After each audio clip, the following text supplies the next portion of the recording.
प्रतिष्ठिता नमो मे वाचि प्रतिष्ठितम् आविर्भावेर्मयेहि वेदस्य मास्थः श्रुतं मे महाप्रहासीः अनेनाधीतेन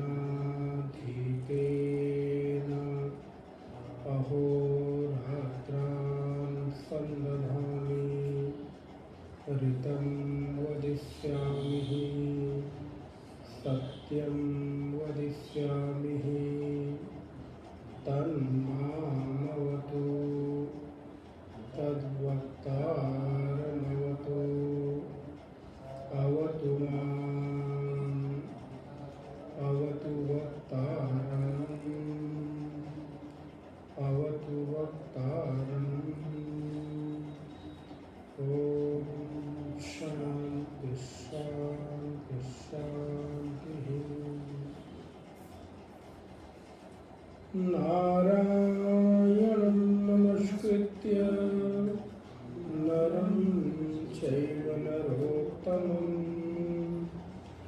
देवीं सरस्वतीं व्यासं ततो जयमुदीरयेत्। सदाशिवसमारम्भां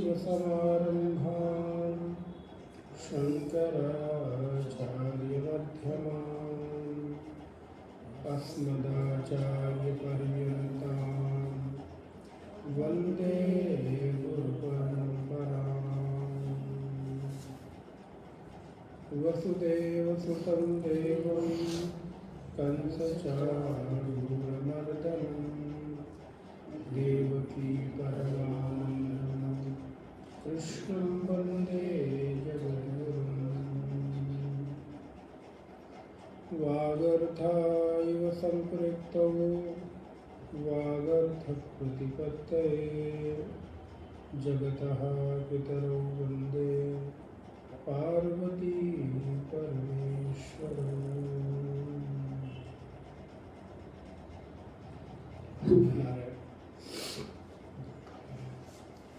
अध्याय 9 के 3 श्लोक संभवतः हो गए थे, हम लोग पार करेंगे 9वें अध्याय को। ओम श्री परमात्मने नमः।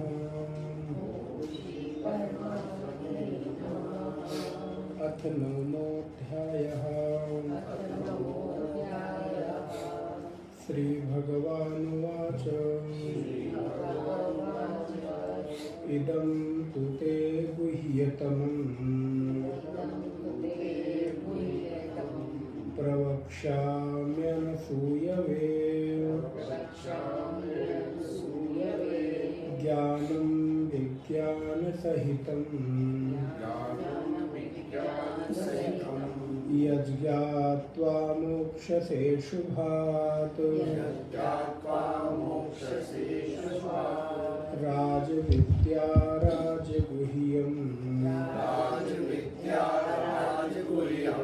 पवित्रम् इदमुत्तमम् प्रत्यक्षावगमं धर्मम् सुसुखं कर्तुमव्ययम् असद्दधाना पुरुषाः धर्मस्यास्य परन्तप अप्राप्य मां निवर्तन्ते मृत्यु संसार वर्त्मनि मया ततमिदं सर्वं जगदव्यक्तमूर्तिनः मया ततमिदं सर्वं जगदव्यक्तमूर्तिनः मत्स्थानि सर्वभूतानि न चाहं तेषु अवस्थितः मत्स्थानि सर्वभूतानि न चाहं तेषु अवस्थितः न चामत्स्थानि भूतानि पश्य मे योगमैश्वरम् भूतभृन्न च भूतस्थो ममात्मा भूतभावनः यथाकाशस्थितो नित्यम् वायुः सर्वत्र गोमहान् तथा सर्वाणि भूतानि मत्स्थानीत्युपधारय सर्वभूतानि कौन्तेय प्रकृतिं यान्ति मामिकाम् कल्पक्षये पुनस्तानिः कल्पादौ विसृजाम्यहम् प्रकृतिं स्वामवष्टभ्यः विसृजामि पुनः पुनः प्रकृतिं स्वामवष्टभ्यः विसृजामि पुनः पुनः भूतग्राममिमं कृष्णम् अवशं प्रकृतेर्वशात् भूतग्राममिमं कृष्णम् अवशं प्रकृतेर्वशात् नारायण। उनकी कक्षा में हम लोगों ने अध्याय के इस राजविद्या राजगुही योग के विषय को प्रारंभ किया, जहाँ पर वासुदेव श्री कृष्ण अर्जुन को माध्यम बनाकर और एक केवल पढ़ी गई सुनी गई विद्या का नहीं, अपितु एक अनुभव की गई, अपने अनुभव में उतारी गई विद्या को भगवान को बता रहे हैं। क्योंकि भगवान ने इस अध्याय के प्रारंभ में वादा किया, प्रॉमिस किया, जिसको हम वेदांत की दृष्टि में ये कह सकते हैं कि भगवान ने ये प्रतिज्ञा की, प्रतिपादन करने के लिए ये प्रतिज्ञा करते हैं कि अर्जुन, अभी तक तुमको मैंने जो विषय बताए उससे इतर विषय बताने जा रहा हूँ, ये कैसा विषय है? तो बोले इदम तुते गुह्यतमम, ये गुह्यतम विषय है, रहस्यात्मक विषय है, छिपा हुआ विषय है। लेकिन ये हम किसको बताते हैं? तो बोले प्रवक्षा अनुसूयवे, अनुसूयवे, जिनके भीतर अनुसूया है। भगवान शंकराचार्य ने उसका भाष्य लिखते हुए बड़ी सुंदर बात लिखी। प्रवक्ष्यामि, भगवान कहते हैं मैं कहूँगा, लेकिन कैसे कहूँगा? तो बोले कथयिष्यामि, कथन के द्वारा, वाणी के द्वारा करके बताऊंगा। यद्यपि अनुभव का विषय है, लेकिन उसके बाद भी जो ब्रह्म विद्या का उद्देश्य है, सनातन विद्या का जो उद्देश्य है, वो वाणी के प्रगटीकरण के अलावा अन्य कोई माध्यम है नहीं। गुरु अपने अनुभव को, गुरु अपने जीवन में अनुभूत की गई उस विद्या को शिष्य को वाणी के द्वारा बताना चाहता है, लेकिन वाणी के द्वारा बताते हुए वो हृदय के उस आत्म विकास की चरमावस्था को भी उकेर कर, उभार कर शिष्य के हृदय में प्रवेश कर देना चाहता है, करा देना चाहता है, जिससे कि शिष्य के हृदय की जो अज्ञानता है, अपूर्णता है, अंधकार है, वो छट जाए, वो उसका निरसन हो जाए। तो भगवान कहते हैं प्रवक्ष्यामि कथयिष्यामि, मैं कहूँगा तुमसे। अनसूयवे, अनसूय का तात्पर्य है कि जो असूया रहित है। असूया का तात्पर्य है जिसके भीतर किसी भी प्रकार के दोष की संभावना नहीं है, जिसके भीतर किसी दूसरे की श्रेष्ठता को देखकर अपने भीतर न्यूनता का भाव न जागृत हो, या किसी दूसरे की श्रेष्ठता को, उत्कृष्टता को, दूसरे के सम्मान को, यश को, धन को, पद को, वैभव को इत्यादि देखकर, सामान्य सी भाषा कहूं तो जलन न होती हो, द्वेष न होता हो, उसके भीतर ईर्ष्या न होती हो, उसके भीतर ये भाव न जगता हो कि ये देखो इस लायक तो नहीं है लेकिन फिर भी इसको मिल गया।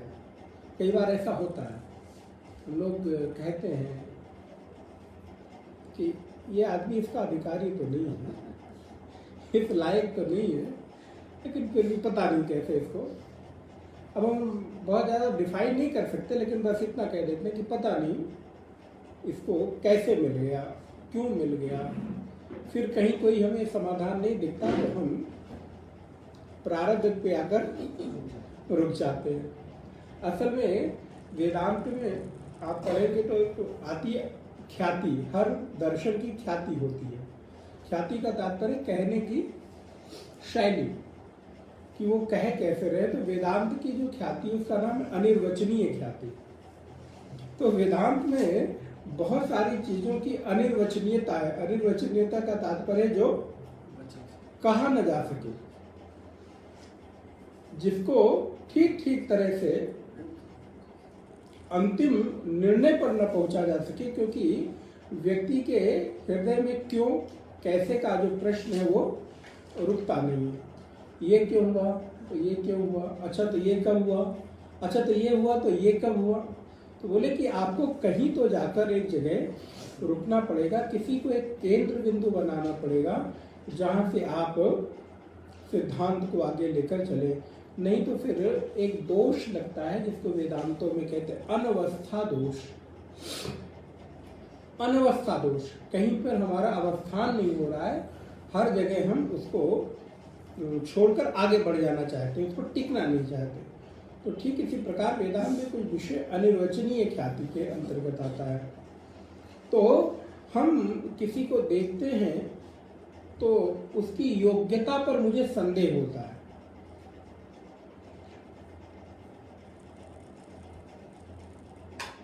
उसकी प्राप्ति पर मुझे संदेह होता है कि ये प्राप्त करने योग्य तो नहीं है, लेकिन मिल गया है, तो भले ना हो तो ये इसके पुरुषार्थ का तो परिणाम नहीं है, ये इसके प्रारब्ध का परिणाम। हम यहाँ पर आकर चुप हो जाते हैं और फिर क्योंकि हमारी सीमितता है, हमारा दायरा है, विवशता है, तो फिर हमको उसको मानना ही पड़ता है। भाई देखो, तुमने बहुत पुरुषार्थ करके तो नहीं, बहुत कर्म करके तो नहीं, योग्यता से तो नहीं, लेकिन हाँ बस तुम्हारे कुंडली में राजयोग लिखा था, तुम्हारी कुंडली में ये प्रारब्ध कर्म लिखा था, तब तुमको इसको मिल गया है। तो ये व्यक्ति के भीतर का दोष है। तो भगवान कहते हैं ये जिसके भीतर दोष होता है उसके भीतर असूया नहीं, असूया होती है। तो जो लोग इस दोष से रहित है उनको ये चीज होती, प्राप्त होती है। क्या बोले? ज्ञानम, अर्थात ज्ञान का तात्पर्य है जो परंपरागत प्राप्त हो जाता है, विषय वस्तु। और विज्ञानम, तो विज्ञानम का तात्पर्य है अनुभव सहितम। भगवान शंकराचार्य ने भाष्य में लिखा, किम तत् ज्ञानम किम विशिष्टम विज्ञानम विज्ञान सहितम। ज्ञान तो कह दिया भाई, तो ज्ञान में वी लगा दिया, तो इसमें विशिष्ट क्या हुआ? तो बोले विशेष ज्ञान। तो बोले विशेष ज्ञान मतलब, तो किम विशिष्टम विज्ञान सहितम, तो उसको एक पंक्ति में लिखते हैं अनुभव युक्तम। विज्ञानम अर्थात अनुभव युक्तम। ये अनुभव युक्त मैं तुमको ये बात बताऊंगा। अब यहां पर जो अनुभव है, उस अनुभव की बात का तात्पर्य क्या है? तो बोले जिसको सब लोग नहीं जानते। ध्यान रखिए, अनुभव अत्यंत निजता का विषय होता है, अनुभव अत्यंत गोपनीयता का विषय होता है। जो चीज सब लोग जानते हैं वो आपका अनुभव नहीं है, उसको कभी अनुभव की कैटेगरी में नहीं रखा जा सकता। जो सर्वसाधारण के लिए उपलब्ध हो वो आपका अनुभव नहीं है, फिर वो सबके लिए उपलब्ध है। भगवान है, ये आपके अनुभव का विषय नहीं है, ये सर्व के लिए उपलब्ध एक सिद्धांत है। लेकिन भगवान है, भगवान की सत्ता है, कैसे है इसका आपने जो अनुभव किया, जो आपकी निजता का विषय है, आपका निज अनुभव है, निज आपने अपने जीवन में उस भगवत सत्ता का किसी भी तरह से उसका मार्गदर्शन पाया हो, उसकी प्रेरणा पाई हो, उसके द्वारा समाधान पाया हो, तो जो आपका भरोसा जगा वो क्या हुआ? विज्ञान हुआ, वो रहस्य हुआ। नहीं तो वैसे तो माता पिता ने बचपन में संस्कार दे दिए, हम सनातन परंपरा में पैदा हुए, हिंदू परिवार में पैदा हुए, वैदिक संस्कृति में पैदा हुए, तो एक साधारण सा भाव तो जगह कि ठीक है भगवान है, ठीक है। लेकिन है कैसे हैं ये मैंने पाया है, ये मैंने अनुभव किया है। पग पग पर उन्होंने मुझे सहारा दिया है, संवारा है, आलंबन दिया है। तो ये जो आपकी निज अनुभूति की विषय है, निज आपके द्वारा आपके साथ जो घटित हुआ है वो है विज्ञान। उसको ज्ञान की श्रेणी में नहीं रखते। तो भगवान कहते हैं अर्जुन, मैं तुम्हें ज्ञान के सहित विज्ञान बताऊंगा जो सर्व के लिए उपलब्ध तो है कि किंतु सर्व से अतिरिक्त जो मैंने स्वयं में उस सत्ता का अनुभव किया है, उस चेतना का अनुभव किया है, उसका भी मैं तुम्हें बखान करूंगा। उससे क्या होगा? तो बोले उससे जीवन का जो परम लक्ष्य है, यज् ज्ञात्वा मोक्ष से अशुभात, सारे अशुभों से। और अशुभ क्या है यहाँ पर इस जीवन में? बोले संसार में सबसे ज्यादा बड़ा अशुभ अगर कुछ है तो जाते हुए पीछे से कोई छींक दे, ये अशुभ है। चलते चलते बिल्ली रास्ता काट दे, ये अशुभ है। चलते हुए किसी ने टोक दिया, प्राय से हम लोग अशुभ की संज्ञा में रखते हैं ना, यात्रा खराब कर दी, टोक दिया, बिल्ली ने रास्ता काट दिया, किसी ने छींक दिया इत्यादि, ये अशुभ है। बोले भैया ये छोटे छोटे अशुभ तुम्हारा क्या बिगाड़ लेंगे जब सबसे बड़ा अशुभ तुम्हारे साथ ही लगा हुआ है। बोले वो क्या है सबसे बड़ा अशुभ? तो बोले वो सबसे बड़ा अशुभ है संसार बंधनात्। संसार में रहते हुए संसार का बंधन ही सभी अशुभों का मूल है। तो जब मूल को लिए घूम रहे हो तो कोई छींक दे, कोई बिल्ली रास्ता काट दे, कोई टोक दे, कोई अन्य चीज हो जाए, दूध पी के निकल गए कि दही पी के निकल गए कि इलायची खा के निकल गए, आदि आदि बहुत सारी चीजें जो हम लोग करते हैं उसका तो कोई बहुत मायने रखते ही नहीं, क्योंकि आपने तो अशुभ की जो पोटली है, अशुभ की जो गांठ है, अशुभ का जो मूल है वही अपनी गांठ में बांध के हमेशा रखे हो और वो आपकी संसार से आसक्ति, संसार का जो बंधन है वही जीवन का सबसे बड़ा अशुभ है। सबसे बड़ा अशुभ अगर आपके जीवन में कोई घटित हो रहा है तो ये है आपके जीवन की मृत्यु के यात्रा के समय कितना बड़ा अशुभ लेके आप जा रहे हो। आप सोचो, जीते जी तो आप कहीं गए, लौट आए, कुछ भी किया, लेकिन इस संसार से विदा होते समय तो हम सबसे बड़ा अशुभ की पोटली बांधे जा रहे हैं। वो संसार से बंधन, संसार से आसक्ति। तो आपकी वो मृत्यु की यात्रा तो कभी शुभ, भाई संसार की छोटी छोटी यात्राओं को यात्रा मानते हो तो महायात्रा को भी तो यात्रा माननी ही पड़ेगी ना। इस देह को छोड़कर जा रहे हो तो वो भी तो यात्रा है ना। तो उस यात्रा में आपने भी अशुभ की पोटली बांधी है तो आपकी यात्रा कहाँ अंतिम यात्रा, शुभ यात्रा हो सकती है। फिर क्या होगा, फिर उस पोटली को लेकर दोबारा लौट लौट के आना पड़ेगा। पलटू कहते हैं साधो तुम मरते नहीं। ये अगर मरना मरने जैसा हो जाए तब तो कितनी अच्छी बात हो। ये मरना असल में जीने के लिए मरना है, इसलिए इस मरने को मरना, उस मरने को क्या मरना कहा जाए जो जीने के लिए मरना हो। मरना तो मरना है कि फिर कभी जीना पड़े ही ना। तो इसलिए इस संसार का सबसे बड़ा अशुभ है इस संसार का बंधन। राज, इसको हमने देख लिया था दोनों श्लोकों को, बस थोड़ा कनेक्ट कर रहा हूं पीछे से। राज विद्या राजगुह्यम पवित्रम इदम उत्तमम प्रत्यक्षावगमम धर्मम सुसुखम कर्तुम अव्ययम। कहते हैं राज विद्या राजगुह्य, ये राज विद्या है। राजगुह्यम, राजगुह्य अर्थात राजगुह्यम, गुह्या नाम राजा, जो सभी रहस्यों का, गुह्य का अर्थात गुप्त रखने योग्य भावों का जो राजा है वो ये विद्या है। ये विद्या सभी को बताने योग्य नहीं है, ढिंडोरा पीट कर देने योग्य नहीं है। बोले फिर आप क्यों ओपन मैसेज डाल देते हैं कि आओ आपके लिए ये विद्या सर्वसुलभ है, तो ये तो गुप्त रखने योग्य है। तो बोले हम मैसेज कितने भी डाल दें लेकिन इस विद्या को प्राप्त वही करेंगे जिनके भीतर योग्यता होगी।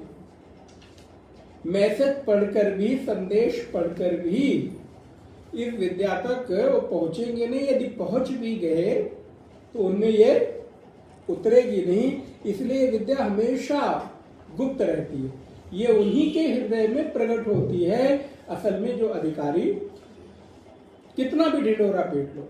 इसलिए आज तक ये विद्या कभी भी नष्ट नहीं हुई, परंपरा से चली आ रही है, क्योंकि ये अनाधिकारियों के द्वारा संरक्षित नहीं है, ये अधिकारियों के द्वारा संरक्षित है जो हृदय से हृदय में ट्रांसफर कर दी जाती है। इसलिए इसके अपवित्र होने का, इसके डूब जाने का, इसके नष्ट हो जाने की कोई संभावना है ही नहीं। यही तो भगवान ने अर्जुन को कहा कि तुम उसकी चिंता मत करो, इस विद्या को हम तुम्हें बताएंगे और जब तुम्हें बताएंगे तो उसको प्राप्त करके तुम प्रत्यक्ष धर्म को, सुख को प्राप्त करोगे, अशुभ से मिट जाओगे और अशुभ से मिटकर क्या प्राप्त करोगे? बोले मोक्ष से, मोक्ष को प्राप्त करोगे। यहाँ अशुभ से निकलकर मोक्ष रूपी शुभता की प्राप्ति होगी।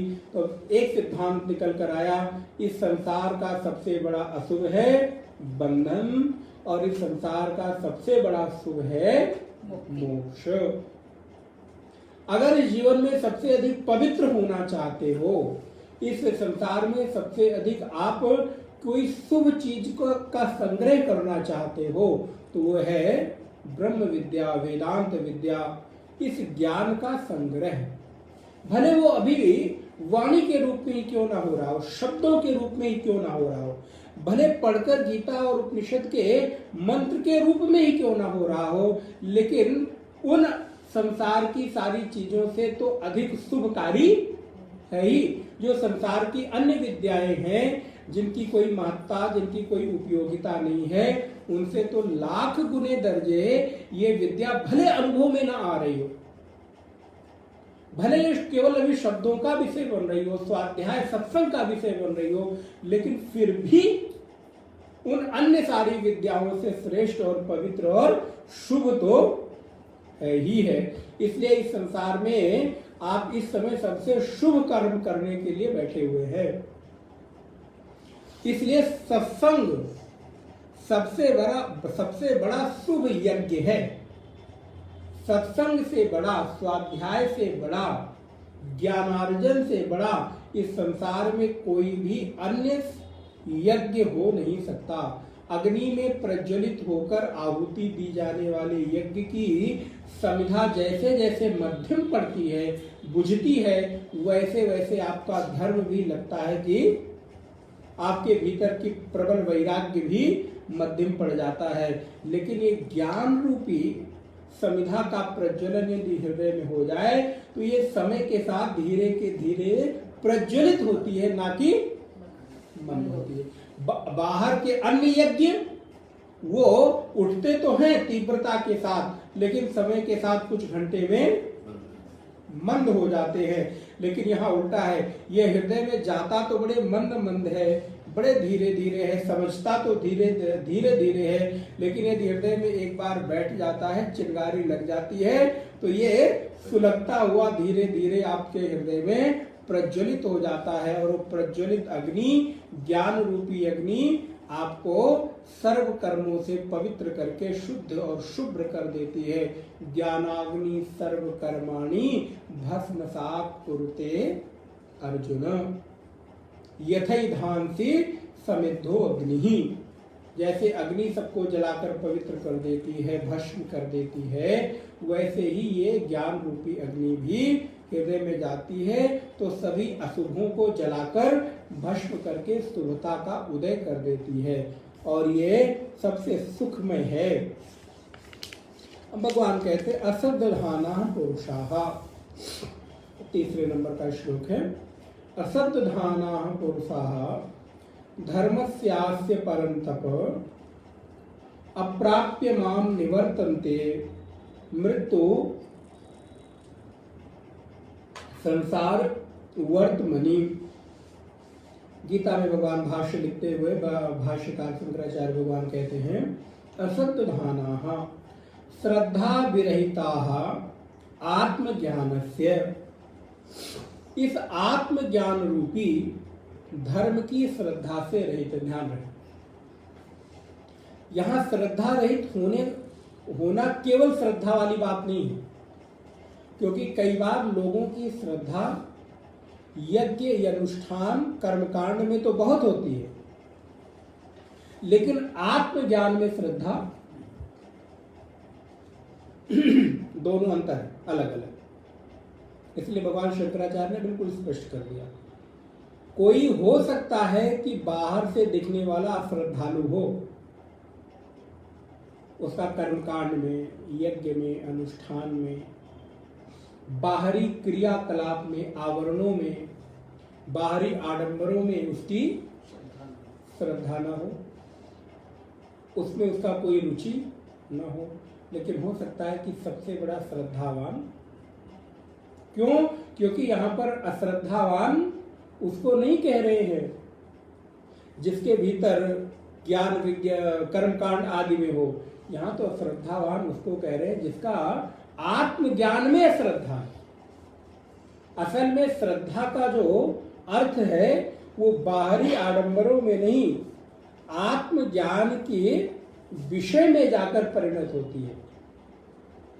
जिसका आत्मविज्ञान की प्राप्ति में श्रद्धा नहीं है, वो बाहर कितना बड़ा भी श्रद्धालु क्यों ना हो, वो आध्यात्मिक दृष्टि से अश्रद्धालु ही। देखिए कितनी बड़ी बात है ये। कई बार ऐसा हो सकता है, देखने को लगे अरे ये तो मूर्ति पूजक नहीं है, ऐसा होता है।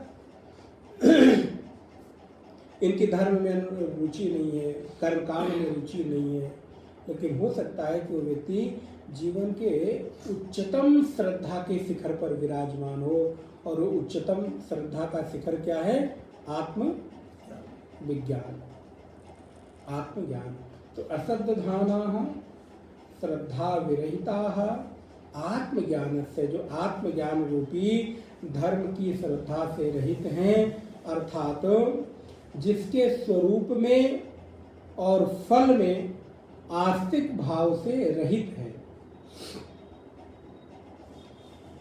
स्वरूपे तत्फले च नास्तिकाः, वे नास्तिक हैं, अर्थात पापकारिणः अनुसाराणाम उपनिषदम देहमात्रात्म दर्शनम एव प्रतिपन्नाः असुतृपाः पुरुषाः।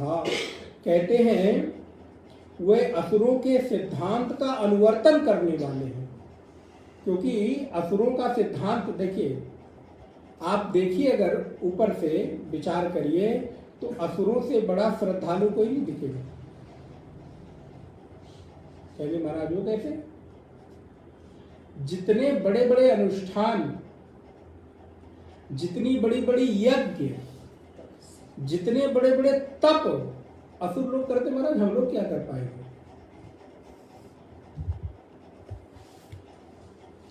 आप मेघनाद का उदाहरण ले लीजिए, रावण का उदाहरण ले लीजिए।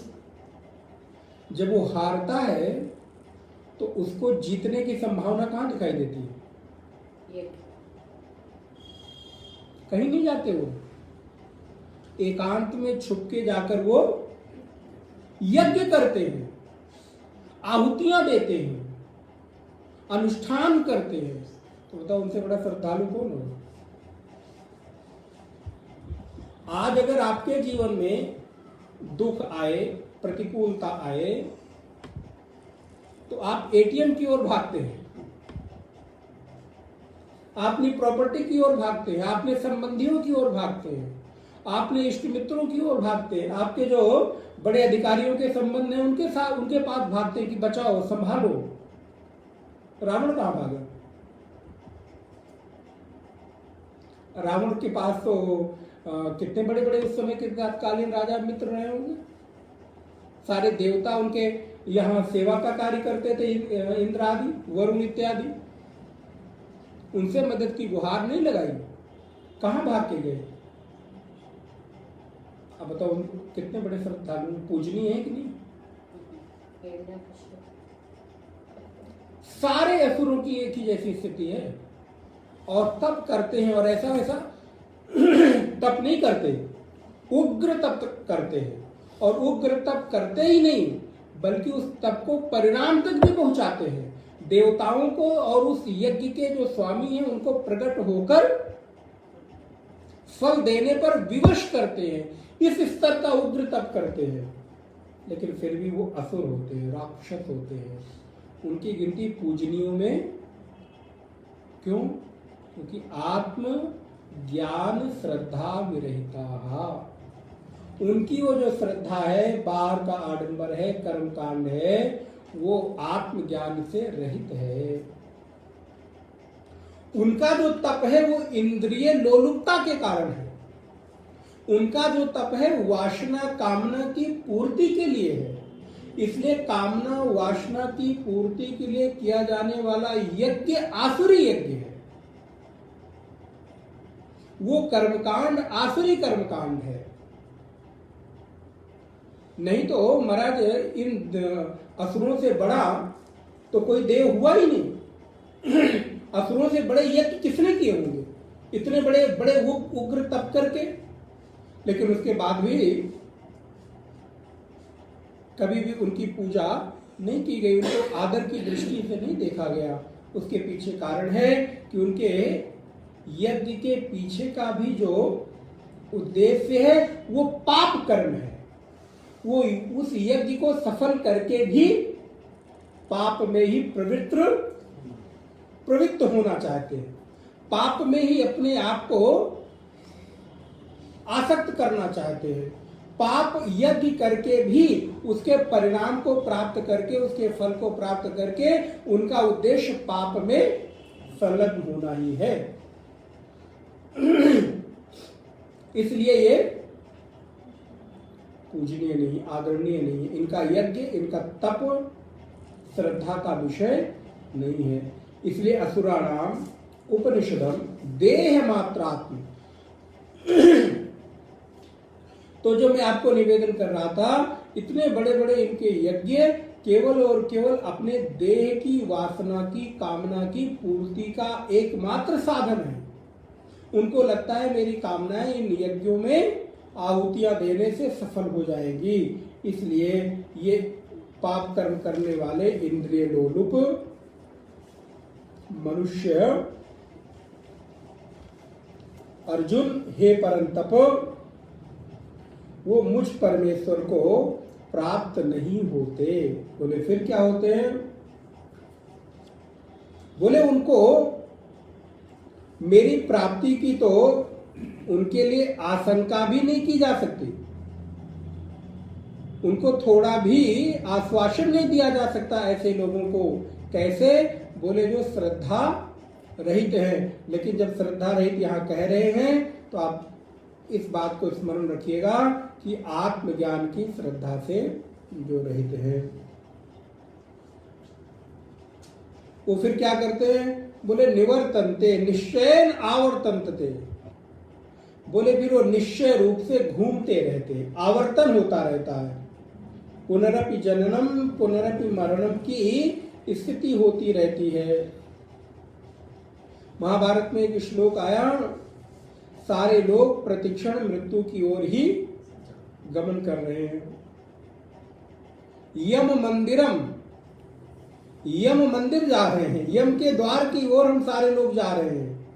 सारे लोगों का जो अंतिम कदम है वो किस ओर है? आप सबके कदम मंदिर की ओर ही है महाराज। कितने सौभाग्यशाली, कितने अच्छे हैं आप लोग। देखिए, आप लोग कह रहे हैं तो हम भी उसमें सम्मिलित हैं, हम भी उसी में बैठे हुए हैं।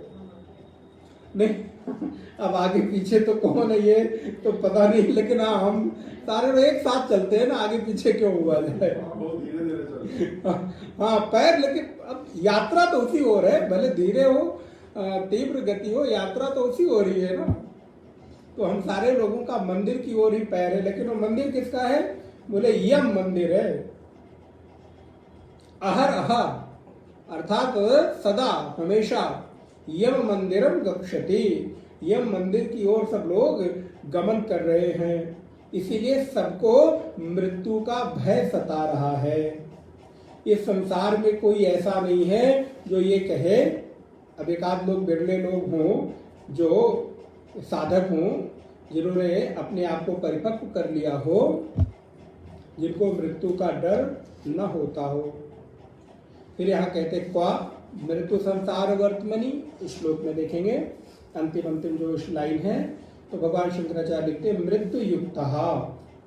क्या बात, ये संसार कैसा है? बोले मृत्यु युक्त, ये संसार मृत्यु से युक्त है। कोई भी संसार में जो आया है वो ऐसा दावा नहीं कर सकता कि मैं मृत्यु युक्त, और कोई व्यक्ति नहीं, प्रत्येक पदार्थ, प्रत्येक परिस्थिति, प्रत्येक व्यक्ति, प्रत्येक वस्तु यहाँ पर मृत्यु युक्त है। ये ठोस दिखने वाला जो मकान है ये भी मृत्यु युक्त है। ये भी जिस दिन बनाया गया उसी दिन से इसका भी क्षरण हो सकता है कि ये हमारी जनरेशन में न गिरे, हमारे बच्चे की जनरेशन में गिरे, हो सकता है इतना मजबूत आप बना ले उसके में न गिरे, अगले बच्चे उसके बच्चे में गिरे, उसके बच्चे में, उसके बच्चे में, 10 पीढ़ी, 20 पीढ़ी, 50 पीढ़ी, 100 पीढ़ी, लेकिन नहीं गिरेगी। ये नहीं गिरेगी तो टाइम पीरियड थोड़ा आगे बढ़ सकता है। हो सकता है कि आप इसको इतना मजबूत बना दे 10 साल, 10,000 साल चल जाए। बोले हाँ हो सकता है चल जाए, लेकिन चलता ही चला जाए, बोले ये नहीं, इसकी भी मृत्यु निश्चित है। इसलिए संसार में प्रत्येक वस्तु, प्रत्येक व्यक्ति, प्रत्येक परिस्थिति, प्रत्येक मन स्थिति मृत्यु युक्त ही है। कोई भी ऐसा नहीं है जो मृत्यु युक्त ना हो। सब लोग यम मंदिर की ओर गमन कर रहे हैं। मृत्यु युक्त संसारो मृत्यु युक्त तस्य वर्तमाने तात्पर्य होता है मार्ग। आप इस श्लोक में देखिए लिखा है संसार वर्तमनी, मृत्यु संसार वर्तमनी, तो मृत्यु संसार का जो मार्ग है।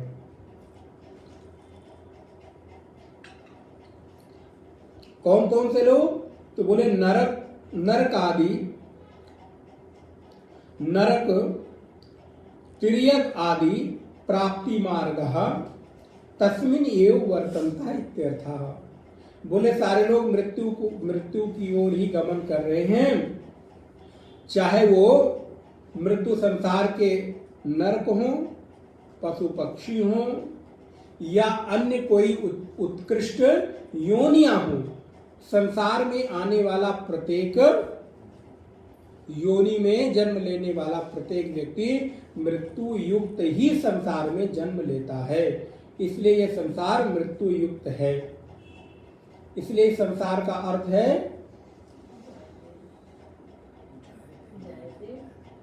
वो जगत की परिभाषा है। गुड। संसरत इति संसारः, जो सरक रहा है, जिसका क्षरण हो रहा है, उसको संसार कहते हैं। और जगत, बोले जगत भी वही है, बस थोड़ा अंतर हमको दिखता है।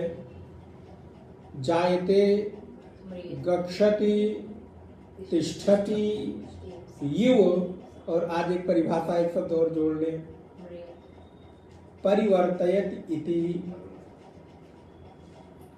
अभी तक आप लोग पढ़ते रहे जायते, गच्छति, तिष्ठति, परिवर्तयति, जिसमें जन्म है, रुकना है और चलना है और परिवर्तन होते रहना है, उसी का नाम जगत है। तो इसलिए इस जगत में कोई व्यक्ति का व्यवहार आपके लिए बदल जाए तो आश्चर्य मत करना, क्योंकि जब इस संसार का मूल ही परिवर्तित है, संसार ही बदल रहा है, तो संसार में रहने वाला व्यक्ति बदल जाए तो कौन सा आश्चर्य है?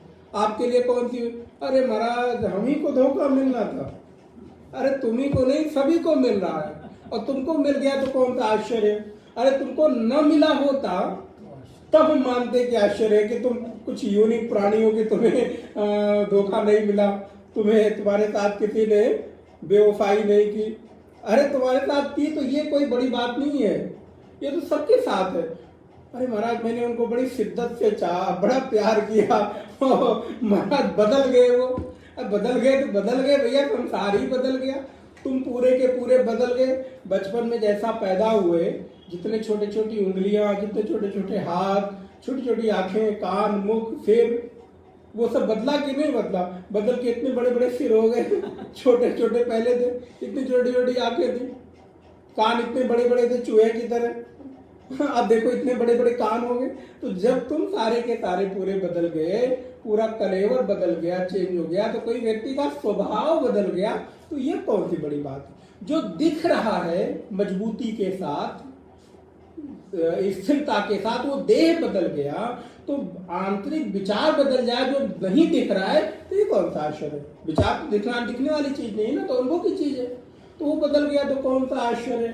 रोना पीटना किस बात का? बदल गया। नहीं बदलता तो रोते पीटते कि भैया हमारे साथ नहीं बदला, हमारे साथ कुछ यूनिक घटना घट गई। नहीं, बदल गया, ठीक है, स्वीकार कर लो।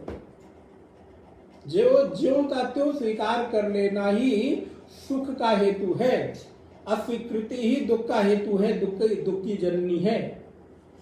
संसार की परिस्थितियों को अस्वीकार करना ही दुख का न्योता देना है। पता नहीं मुंह सूखा है। तो वो व्यक्ति बदल जाए तो कोई बहुत आश्चर्य की बात नहीं है। तो यहां पर भगवान शंकराचार्य कहते हैं मृत्यु युक्ता संसारः मृत्यु संसारः तस्य वर्तमान नरक तिरेगादि प्राप्ति मार्ग तस्मिन् यो वर्तन्ता इत्यर्थः। अर्थात तो मृत्यु रूपी संसार में, नरक आदि योनियों में, पशु पक्षी आदि योनियों में, नरक आदि लोकों में, पशु पक्षी आदि योनियों में भटकते रहते, उसी में प्राप्त होते रहते। कौन लोग? अश्रद्धालु लोग। लेकिन कौन से श्रद्धालु लोग? जो आत्मज्ञान के प्रति श्रद्धालु हैं। लेकिन जो आत्मज्ञान के प्रति श्रद्धावान है वो तो कभी नहीं भटकते महाराज। इसलिए बाहर के आडंबर, क्षमा के साथ निवेदन करूं, कर्म कांड करने वाले लोगों को देखकर बहुत बड़ा श्रद्धालु समझ लेने की, करना तो आपकी मर्जी है। अब करोगे तो जो करोगे ही, हम हमारे कहने पे मानने वाले तो है नहीं, करना ही है। सारे महात्मा कहते थे कि थक गए, फिर भी कहाँ लोग मान रहे। अगर मान ही जाते तो कहाँ वो धोखा क्यों खाते, ठगते क्यों? लेकिन फिर भी कह देना हम लोगों का कर्तव्य है। इसलिए बाहरी थोड़े तामझाम देखकर, बड़ी थोड़ी वेशभूषा देखकर, बड़ा डेंट पेंट देखकर, हाँ, बड़ी आश्रम, बड़ी प्रॉपर्टी, बड़ा गाड़ी, बड़ा जो कुछ भी हो, वो देखकर अगर हमको लगे कि वाह वाह क्या बात है, तो बोले महाराज फिर तो धोखा, फिर तो वर्तमान ही, फिर आपको निवर्तन करने वाला कोई नहीं है। क्योंकि महाराज ऐसे गुरु का परित्याग कर देने में ही, क्षमा के साथ निवेदन कर रहा हूं, शिष्य का आत्म उद्धार है, कल्याण है, और उसमें कोई दोष नहीं है। कल भी हम लोग बैठे थे तो गुरु गीता की चर्चा हो रही थी। स्पष्ट रूप से गुरु गीता में इस बात का उल्लेख किया गया कि ऐसे गुरु का परित्याग कर देने में जो आत्मवंचक हो। मैं तो कल एक बड़ी सुंदर बात विचार निकल कर आई। प्रायः आज के समय में लोग अपने हाव भाव से, अपनी कथाओं से, अपने विचारों से, अपने आसपास के आडंबरों से भगवान की ओर नहीं जोड़ना चाहते। समझ गए होंगे बात? वो अपने से जोड़ना, अरे भैया मुझसे जुड़कर क्या मिलेगा? वही हाड़ मास का शरीर हमारा, वही हाड़ मास का शरीर तुम्हारा। अंतर इतना ही है कि तुम उधर बैठे हो, मैं इधर बैठा हूं, थोड़ा सा ही फर्क होगा, कुछ बहुत नहीं होगा। तो जुड़ना किससे? बोले उधर जोड़ दो। गुरु का कर्तव्य है, शिष्य आए तो गुरु को गुरु से नहीं, भगवान से जोड़ने का कर्तव्य गुरु का। भैया तुम भगवान का भजन करो, भगवान के चिंतन मनन और उनके शरणागति स्वीकार करो। लेकिन अंतर कहाँ आया?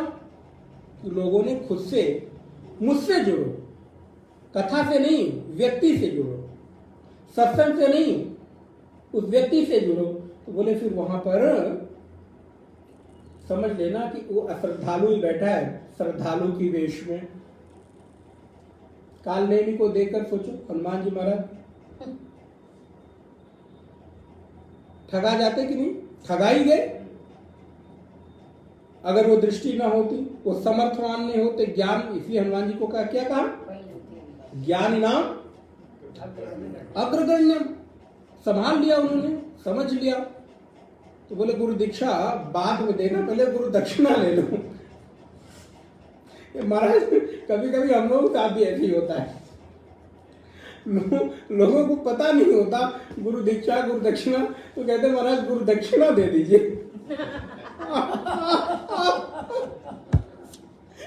उनको कहना होता है गुरु दीक्षा देना, तो कहते हैं मैं मतलब ऐसे थोड़ा विरोध के लिए कह रहा हूँ। गुरु दक्षिणा लेने आते हैं भाई, ठीक है। तो हनुमान जी ने कहा भाई रुको रुको, गुरु दीक्षा बाद में देना, वैसे नियम तो है गुरु दीक्षा दो उसके बाद गुरु दक्षिणा दी जाती है। तो हनुमान जी ने कहा रुको, पहले तुम गुरु दक्षिणा ले लो ना, गुरु दीक्षा बाद में देना। तो जब ज्ञान की दृष्टि मिलती है और ऐसे में साधक का कर्तव्य है कि वो श्रद्धालु बने। अब श्रद्धा का अर्थ आज समझ में हमें लगता है कुछ ज्यादा आया होगा। श्रद्धालु की एक परिभाषा नहीं मिली होगी, क्यों मेहता जी? ये श्रद्धा का अंतिम परिवसान कर्मकांड नहीं है। श्रद्धा का अंतिम परिवसान कोई आडंबर नहीं है। श्रद्धा का अंतिम परिवसान है, क्योंकि श्रद्धा जो शब्द बनता है श्रद्धत्ते धातु से बनता है। धार्यते, किसको धारण करोगे? आडंबर को नहीं, धारण करना है उस परम सत्य को, उस परम सत्ता को, उस परम चेतना को। इसलिए श्रद्धा का अर्थ है जो आत्म विशेष श्रद्धावान हो, आत्मज्ञान के लिए जिसकी श्रद्धा हो, आत्मोद्धार के लिए जो अपने में निरत हो, वो असल में श्रद्धालु है। जिसका वो प्रतिक्षण जो व्यवहार है, जो नियम है, जो उसका संयम है, वो आत्मज्ञान, आत्मोद्धार, आत्म कल्याण के लिए, स्वरूप के अनुसंधान के लिए, स्वरूप की प्राप्ति के लिए है, आत्मा में अवस्थान के लिए है। असल में वो श्रद्धालु है। अब विचार करके देखें हमारे महापुरुषों का कितना बड़ा योगदान है जीवन में। बिल्कुल श्रद्धा की परिभाषा ही पलट दी। प्राय हमको लगता है कि जो दुनिया भर की चीजें कर रखे हैं उनसे बड़ा, अब जाके देखिए आप कुंभ आदि मेलों में हो सकता है कि आत्मा के प्रति एक प्रतिशत भी उनको बड़ी विनम्रता के साथ निवेदन करूं। उपदेश करने वालों को भी हो सकता है कि उससे कोई लेना देना, क्योंकि जिनका प्रोफेशन है उससे उनका कोई लेना देना नहीं, वो तो आपको बताए किया गए, खत्म। उनकी तो दृष्टि उस पर है। इसलिए बताने वाला उसमें प्रतिष्ठित हो या बताने वाला उसमें प्रतिष्ठित होने का उद्यम कर रहा हो, ये जरूरी नहीं। और मर्द आज के समय में बताने वाला यदि स्वयं उद्यम भी कर रहा हो तो बहुत बड़ी बात है। आप समझ लेना वो बोलने वाला आपको बहुत सुंदर, बहुत अच्छा, बहुत उच्च व्यक्ति मिल गया है जो खुद बता भी रहा है और उस स्वरूप में, उस मार्ग में प्रतिष्ठित होने का स्वयं भी प्रयत्न कर रहा है। नहीं तो ऐसों की बहुत कम संख्या और प्रतिशत दिखाई देता है। जो साधक होगा, जो उपासक होगा, जिसने गुरु परंपरा से श्रोत्रिय ब्रह्मनिष्ठ गुरुओं के सानिध्य में गीता आदि का स्वाध्याय किया होगा, या जो इस विषय में श्रद्धा रखने वाले होंगे, आत्म विषयक इस ज्ञान में। इसलिए भगवान कहते हैं ऐसे लोग मया। अब ये श्लोक तो बड़ा हृदय है, सार है। इसको मैंने आपने ध्यान दिया होगा 2 बार बुलवाया था। तो जिन श्लोकों को कई बार हम 2 बार उच्चारण कराते हैं तो उनको समझ लेना चाहिए कि थोड़े इंपॉर्टेंट श्लोक है, तो उन पर अंडरलाइन कर सकते हैं या उनके अर्थों को कई बार विचार कर सकते हैं। अब भगवान अपनी पोल पट्टी खोल रहे हैं। बोले महाराज अपनी पोल पट्टी खोल रहे हैं? बोले हाँ, अपना परिचय दे रहे हैं। देखिए इस पूरे संसार का परिचय क्या है अगर मैं पूछूं तो, इस पूरे संसार का 2 शब्दों में अगर आपको उत्तर देना हो तो क्या देंगे?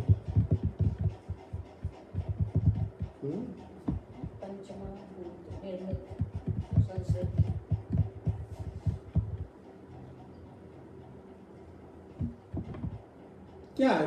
कुल, अहम और इदम।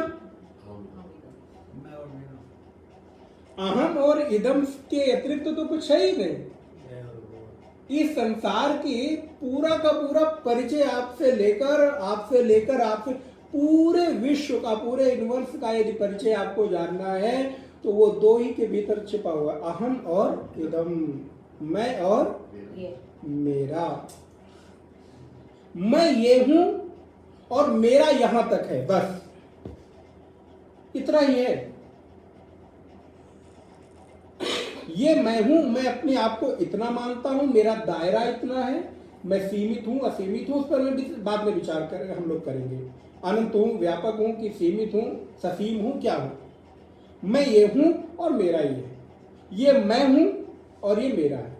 और थोड़ा नजदीक आइए, हाथ को आप नहीं कहते हाथ मैं हूं, हाथ, लेकिन ये जब इधर की ओर जाएगी दृष्टि तो क्या कहेंगे?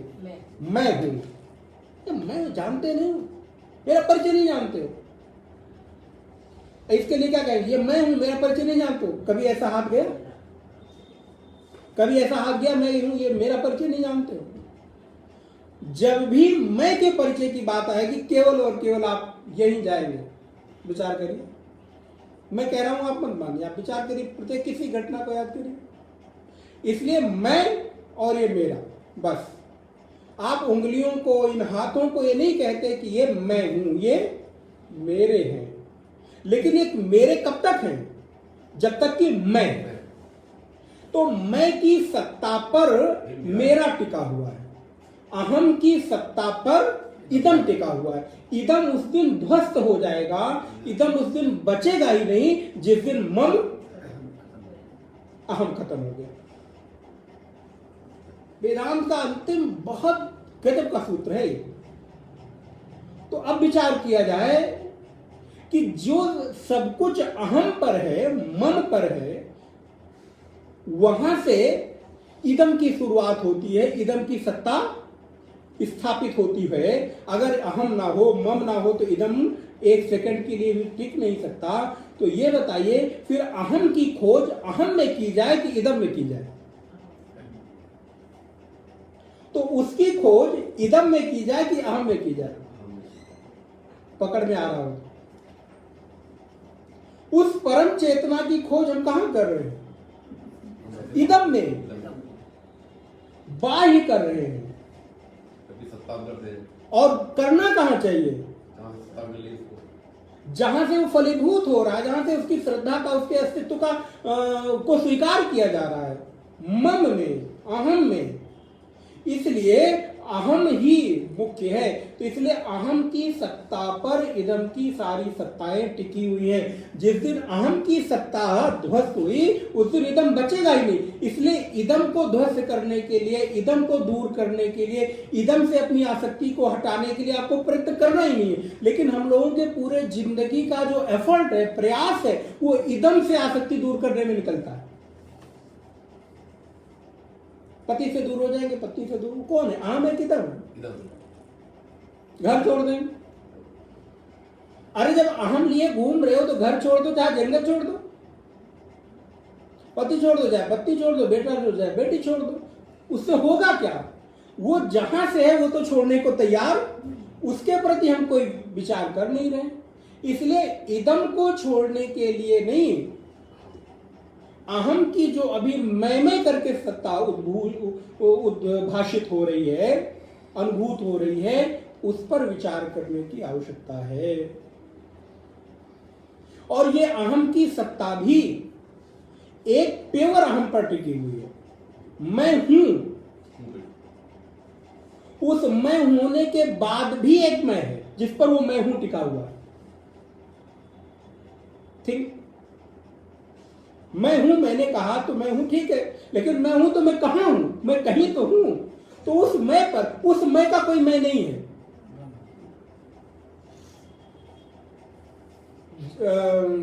रूपम दृश्यम लोचनम दृग तद दृश्यम दृक्तु मानसम, ये तो ठीक है। आंख है, रूप है, फिर मन का बुद्धि है, बुद्धि का फिर आप पीछे चलते चले जाए। रूपम दृश्यम लोचनम दृग तद दृश्यम दृक्तु मानसम दृश्याधि वृत्तया साक्षी दृगेव न तो दृश्यते। उस दृग का, उस तत्व का कोई दृष्टा नहीं है, वो कभी किसी का दृश्य नहीं बनता।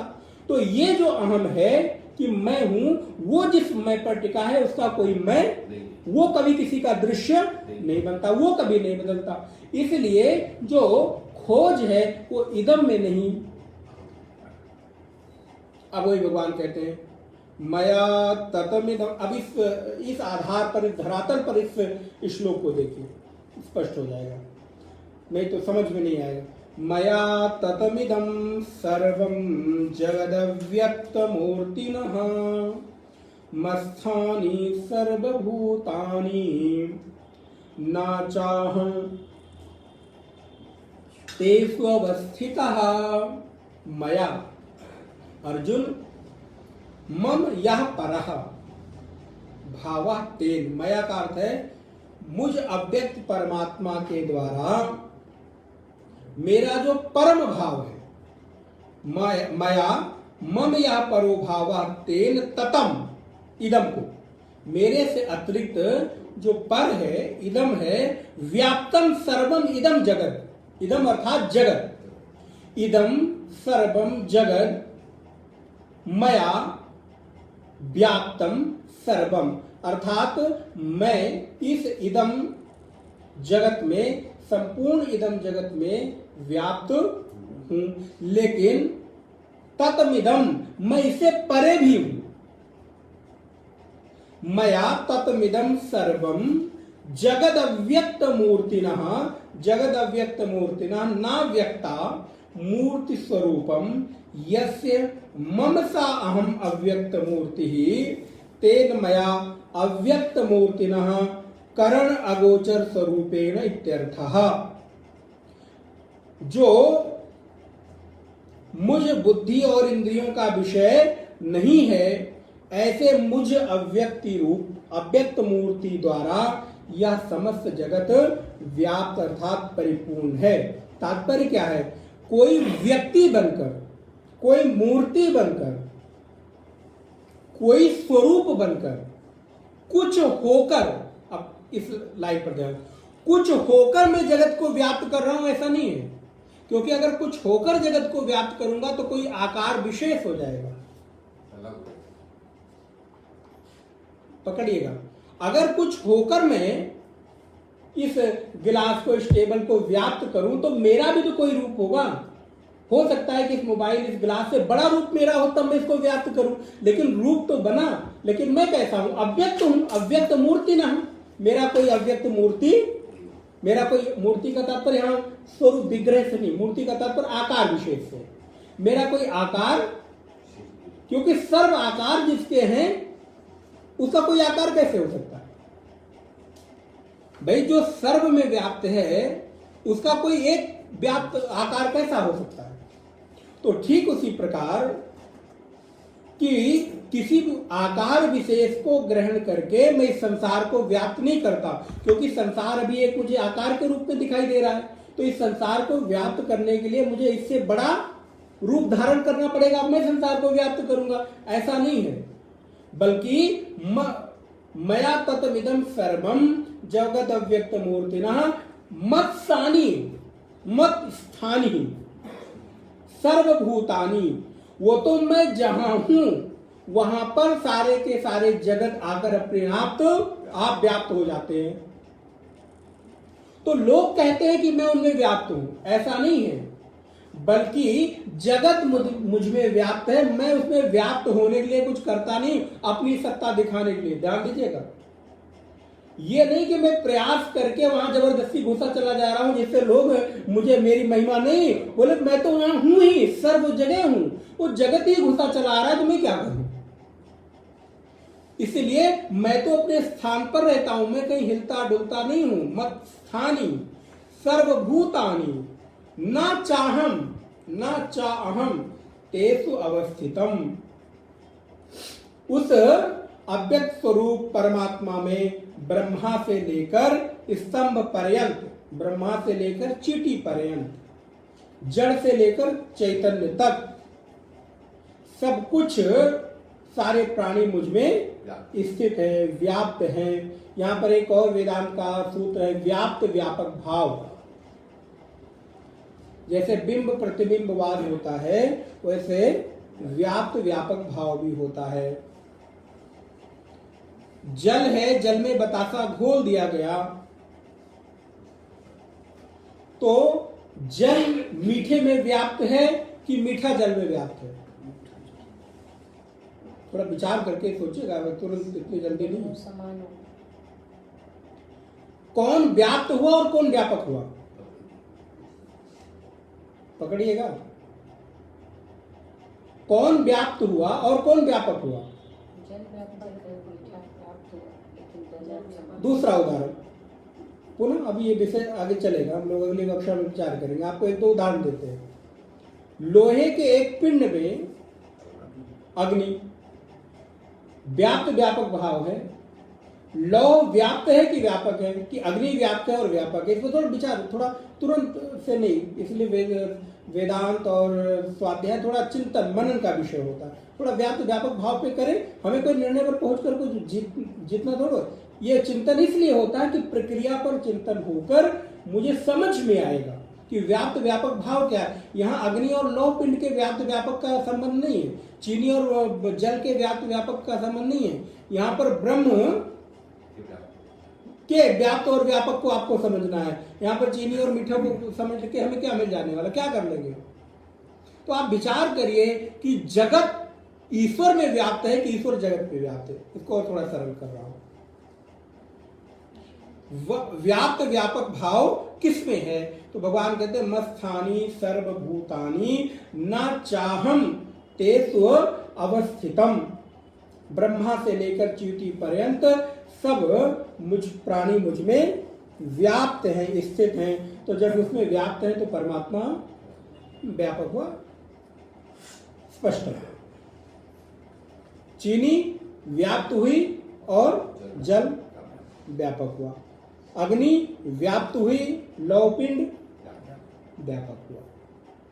इस वजह से यहां पर जो व्याप्त है उसकी सत्ता क्षणिक है, लेकिन जो व्यापक है वो व्यापक है, वो सदा के लिए। चीनी के होने ना होने से जल का कोई मतलब नहीं। चीनी हो ना हो जल रहेगा। अब चीनी को अगर अपनी मिठास व्यक्त करना है तो उसको जल की जरूरत है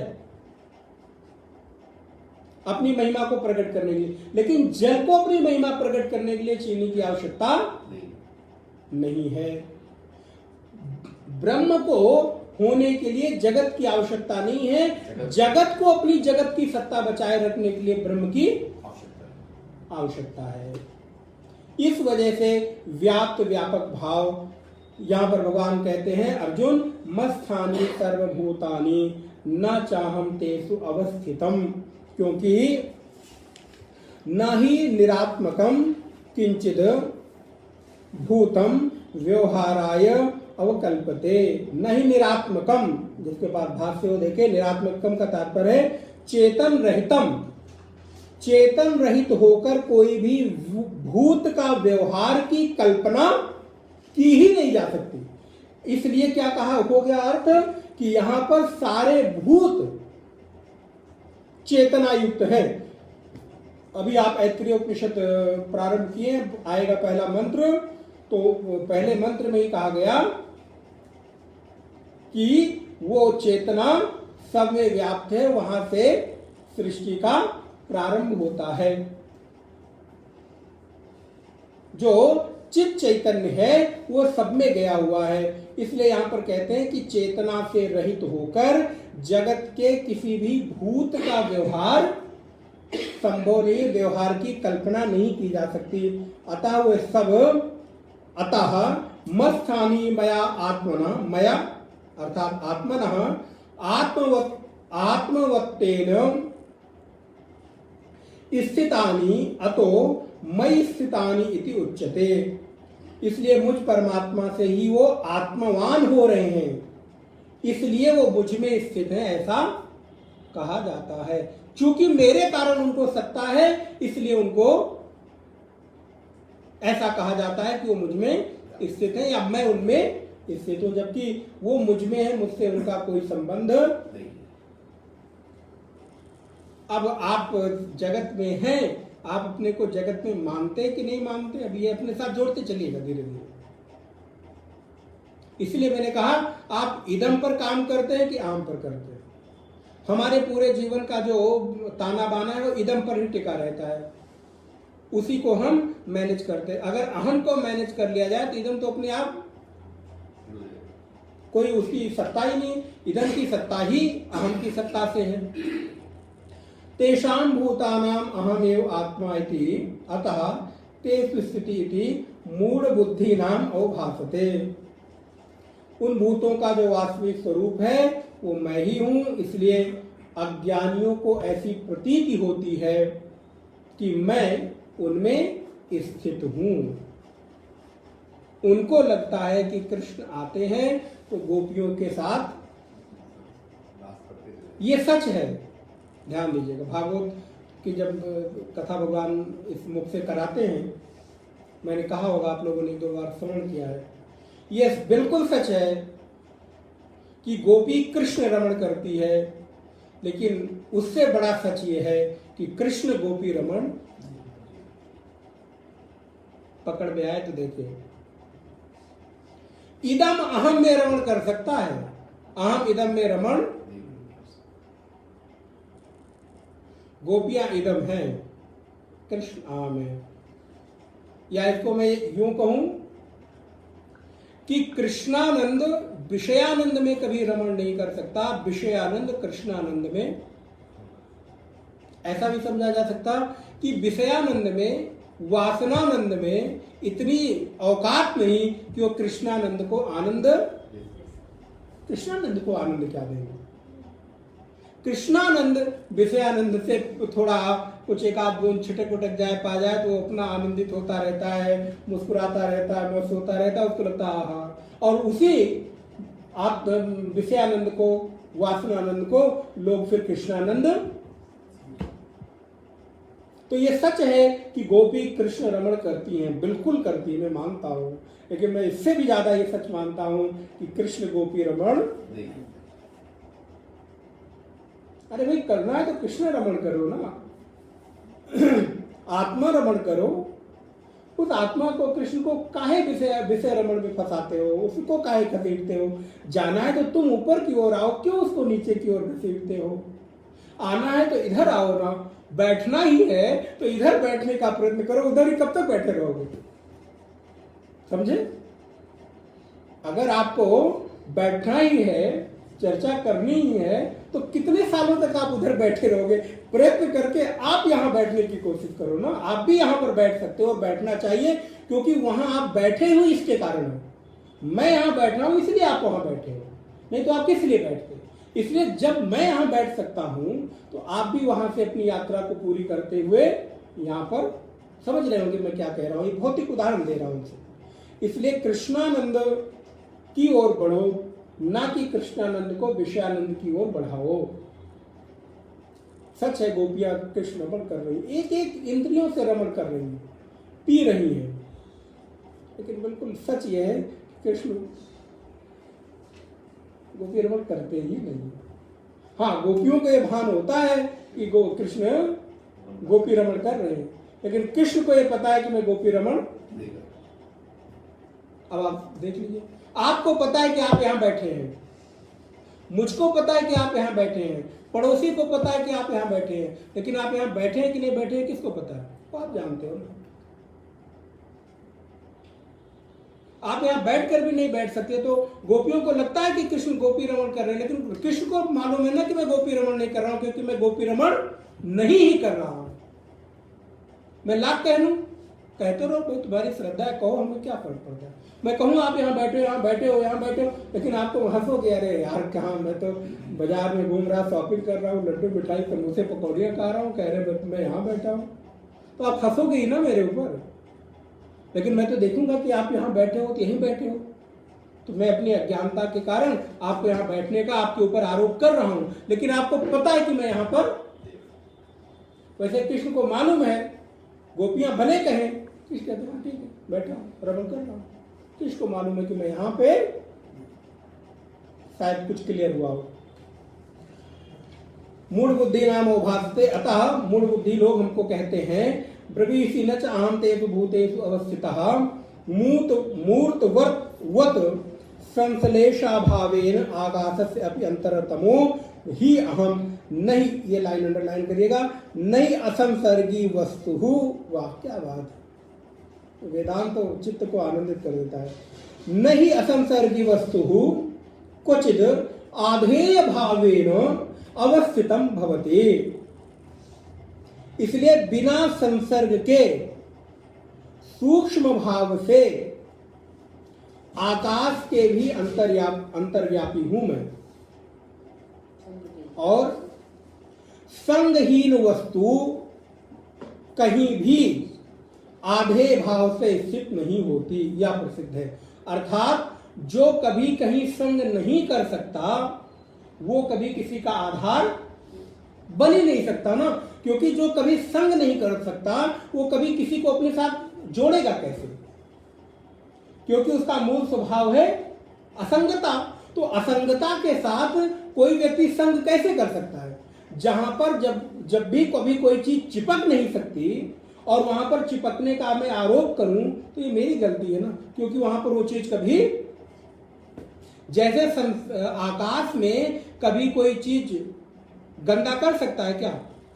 आकाश को कोई भी चीज गंदी नहीं कर सकती। धूल उड़ती है लेकिन वो आकाश को कभी मलिन नहीं करती।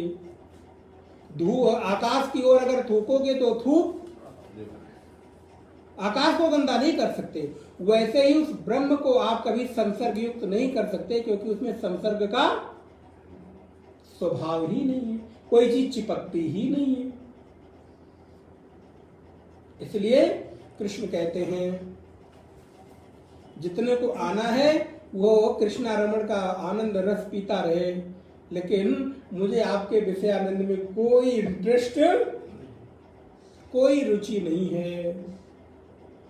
गोविंद मेरो है, गोपाल मेरो है, गोविंद मेरो है, गोपाल मेरो है, गोविंद मेरो है, गोपाल मेरो है, गोविंद मेरो है, गोपाल मेरो है। श्री बांके बिहारी नंदलाल मेरो है, श्री बांके बिहारी नंदलाल मेरो है, श्री बांके बिहारी नंदलाल मेरो है, श्री बांके बिहारी नंदलाल मेरो है। गोविंद मेरो है, गोपाल मेरो है, गोविंद मेरो है, गोपाल मेरो है। श्री कृष्णचंद्र भगवान की ओम पूर्णमदः पूर्णमिदं पूर्णात् पूर्णमुदच्यते पूर्णस्य पूर्णमादाय पूर्णमेवावशिष्यते। ओम शांति शांति शांति। हरि ओम। श्री गुरुभ्यो नमः। हरि ओम। नारायण। आरती। एक यहाँ पे स्वामी जी, हाँ, जो दृष्टांत दोनों दिए गए हैं, आगंतुक है